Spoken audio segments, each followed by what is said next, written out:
Ready for the latest in gaming technology?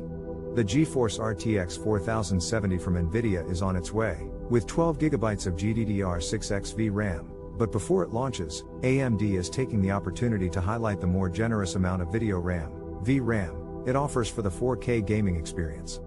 In a blog post titled "Are You an Enthusiast?" AMD Product Marketing Manager Matthew Hummel suggests that, for optimal performance in the most recent games like Resident Evil 4 Remake, The Last of Us Part 1, and Hogwarts Legacy, you should have no less than 8GB of VRAM in your system at 1080p, 12GB at 1440p, and up to 16GB of VRAM at 4K. AMD then pitted its Radeon RX 6800 XT against the Nvidia RTX 3070 Ti, the RX 6950 XT against the RTX 3080, the 7900 XT against the RTX 4070 Ti, and the RX 7900 XTX versus the RTX 4080.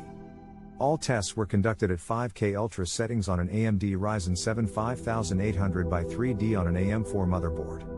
Unsurprisingly, the Radeon GPUs won the majority of the time. However, as AMD's comparison charts state, there were plenty of variables to consider, including different CPUs, motherboards, RAM speeds, and more. While VRAM capacity is important, it is just one part of the equation.